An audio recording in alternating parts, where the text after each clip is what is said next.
Hey everyone, Rho here. Today we discuss the relationship between the Blood Angels and the Flesh Tearers chapter. How it wasn't always quite so amicable. General spoiler warning to begin, as the events we're discussing today are from across the Warhammer 40k universe. So you have been warned. As always, I really recommend you read the stories for yourself first, as that's the best way to enjoy the lore for yourself. But with that said, let's just jump straight in. With the aftermath of the devastation of Baal and the rise of the Dark Imperium, it's safe to say it feels like Dante is the lord of all the angels, rather than simply his chapter. With all the lineage of Sanguinius coming together to defend his ancient homeworld, with Dante's following appointment of Warden of Imperium Nihilus, you'd be mistaken for feeling like the Blood Angels and their successors are almost a reborn legion.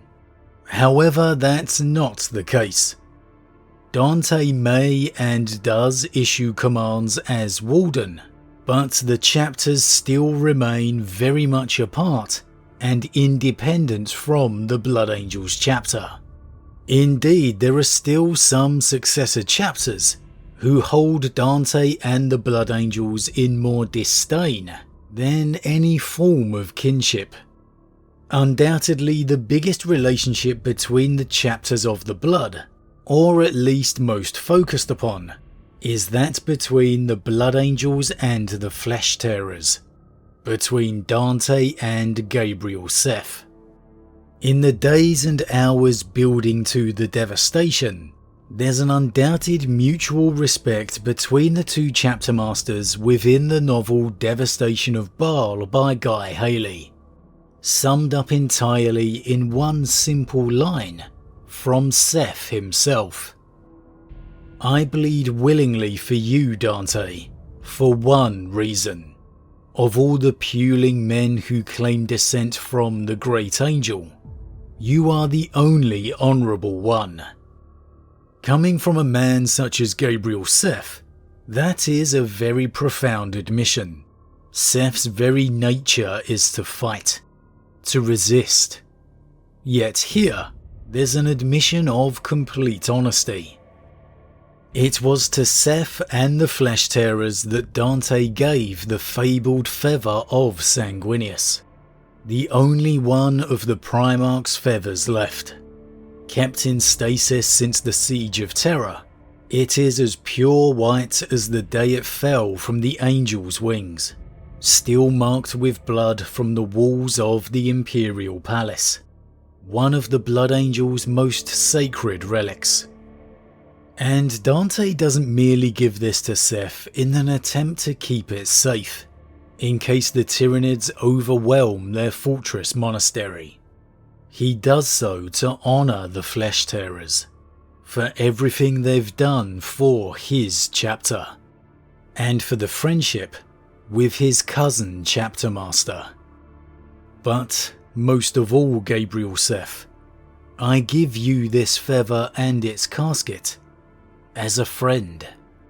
As much as Seth's nature rebels against the very thought of it, it's clear the relationship and brotherhood that's been forged between the two chapter masters, the unlikely mutual respect that's been fostered. However, the truth is their relationship was never this way in the years and months previously. In fact, it was one only forged in the furnace of battle. The first time Gabriel Seth received word of Dante's summons, it was a very different reaction indeed. Now, possibly unknown to newer fans of the lore, is that the defense against Hive Fleet Leviathan was not the first time the chapters of the Blood had been assembled upon Baal, or at least not the first time Dante requested their presence.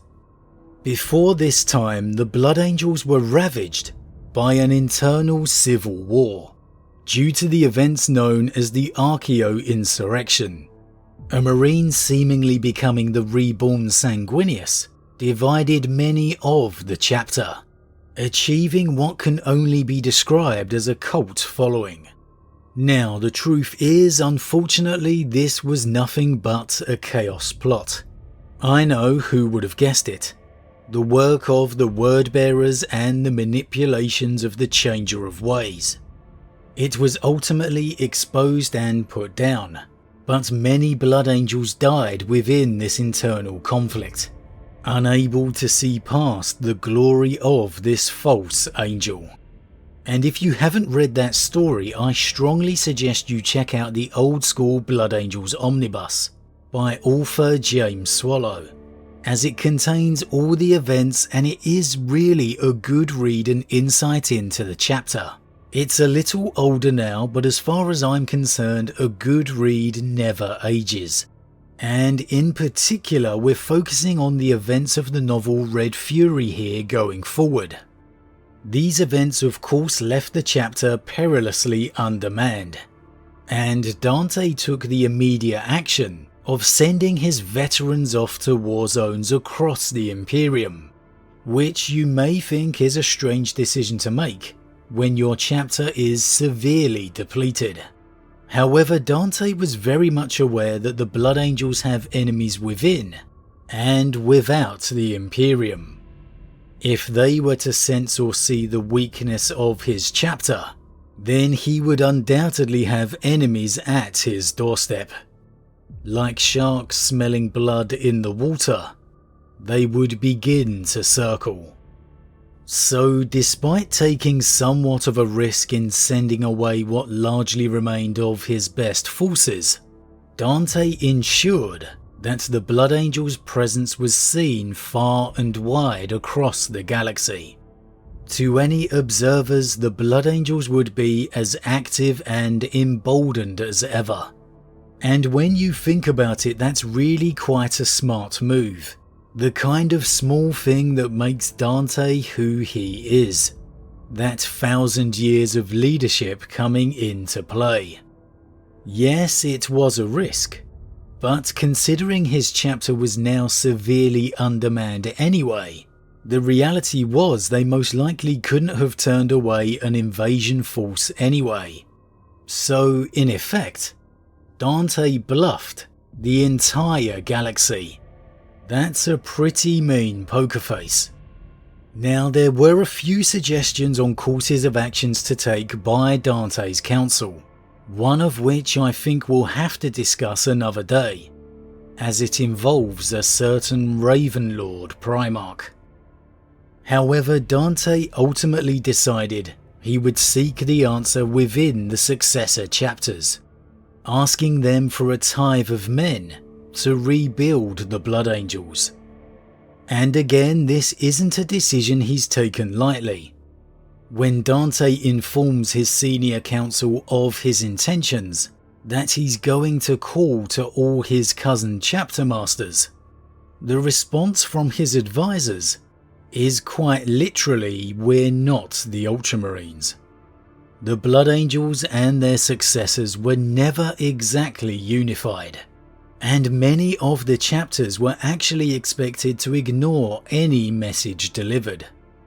Again, it's really quite a different reality to the image we sometimes have within our minds, especially post-devastation of Baal. And the real interesting thing is, we actually got to see Gabriel Seth's reaction. After being found upon campaign, he doesn't even bother to read Dante's message, telling the Blood Angel who had delivered it to just give him the gist. Which he does, a summons for all the chapter masters of the Blood to convene on Baal. And initially Seth tells him to essentially do one. "I'm not coming," and Dante should have known better. It's only after it's revealed that the conclave is to decide the very fate of the Blood Angels chapter that Gabriel Seth relents, curious as to what Dante truly wants, to see for himself how weak the Blood Angels have become. Now, after Seth and the other successor chapter masters are all assembled on Baal, and the usual ceremonies of greeting at such a momentous event are done, the chapter masters meet to get down to business. And Dante reveals not only the predicament of his chapter, but then his request. For the Blood Angels to survive, he needs a tithe of recruits from each and every successor chapter. And as you might expect, the room breaks out into a bunch of raised voices. However, it's Seth who responds directly to Dante. And we get the most defining line in summing up the Flesh Tearer's viewpoint of the Blood Angels, and indeed Seth's original opinion of Dante. I knew the Blood Angels were conceited, but never had I dreamed that their master could show such towering arrogance as this. You have excelled yourself, Dante. You lay down an edict as if you are the Emperor himself. And this is really interesting, because not only for the sheer hostility of Seth, but because Seth could actually be very right here, depending on your point of view. Dante hasn't technically ordered anything. His actual words were, "I ask this of you. The Blood Angels require a tithe of men from each successor chapter." And in fairness to Dante, he did even preface it with, "I have an audacious request." So for me, it does come across more as a genuine request than any attempted order. However, if you really look at it from Seth's point of view, you can see exactly where he is coming from.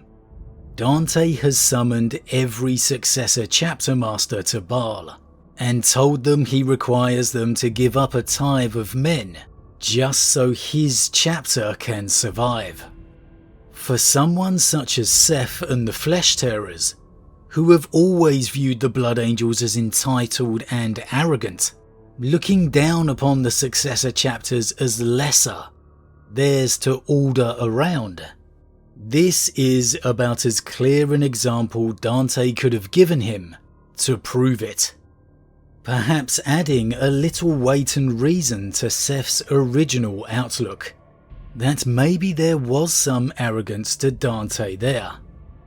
Now Dante obviously objects, simply telling Seth that he's merely telling him what he needs, and more successor chapter masters join the argument, some in support of Dante, others against, and they begin to bicker amongst each other.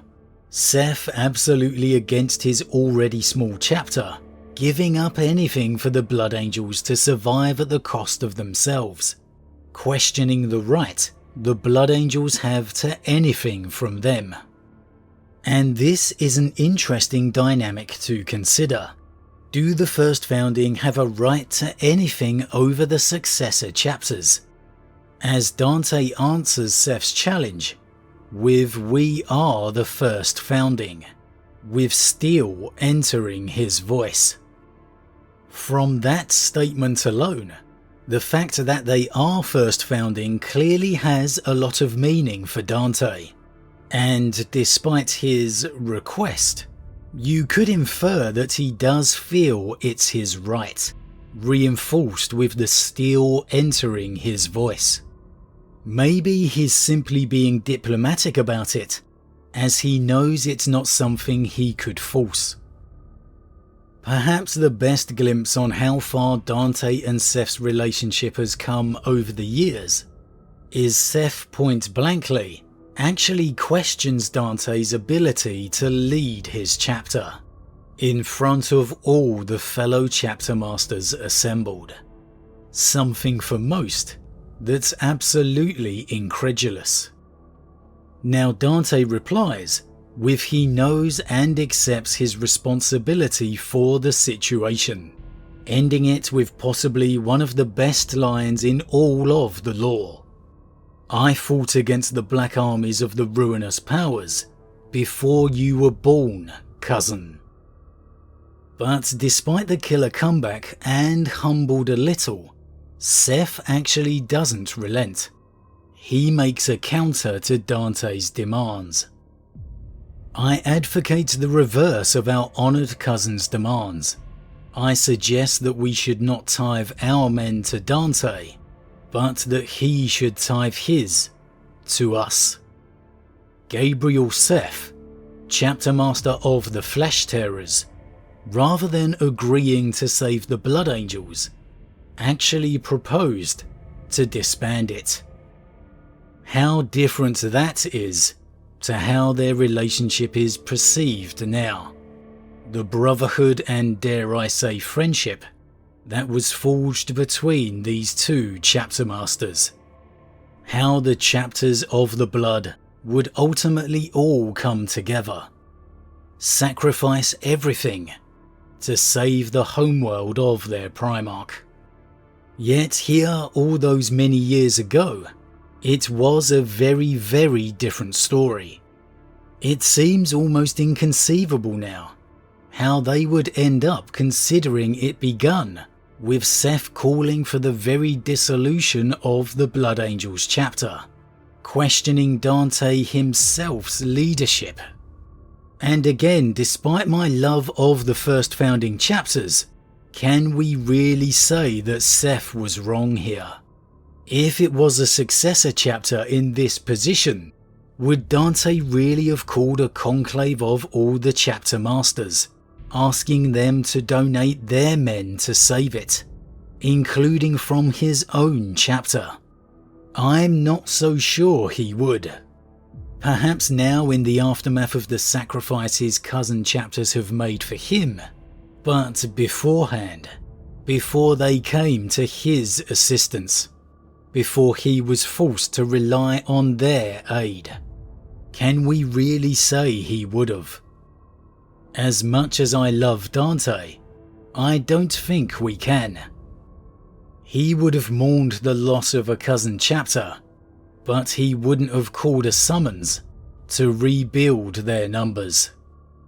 Indeed, maybe this sheer disdain the Flesh Tearers and Gabriel Seth had for their parent chapter is an example of how poorly this relationship between them had been maintained since the second founding.